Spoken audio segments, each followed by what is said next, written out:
Lockdown लागणार नाही असं मुख्यमंत्री देवेंद्र फडणवीस यांच्याकडून स्पष्ट करण्यात आलेलं आहे। आपण पाहतोय काही दिवसांपासून या संदर्भात अफवा पसरत होती। जाणीवपूर्वक अफवा पसरवणाऱ्यांपासून सावध राहण्याचं आवाहन देखील मुख्यमंत्र्यांनी केलंय। देशात इंधनाचा कोणताही तुटवडा नाहीये। नागरिकांच्या सोयीसाठी घरगुती सिलेंडरचा पुरवठा 75% वाढवण्यात आल्याचंही त्यांनी स्पष्ट केलंय।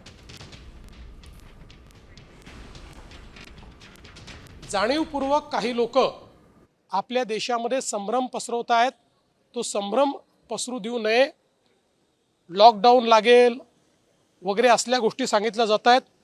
लॉकडाऊन बिलकुल लागणार नाही आहे। असल्या गोष्टी पसरवणारे हे अक्षरशः एक प्रकारे देशद्रोह करतायत आणि म्हणून माझं मत आहे की अशा पद्धतीनं खोट्या बातम्या पसरवणाऱ्यांवर कडक कारवाई हे आम्ही देखील करणार आहोत।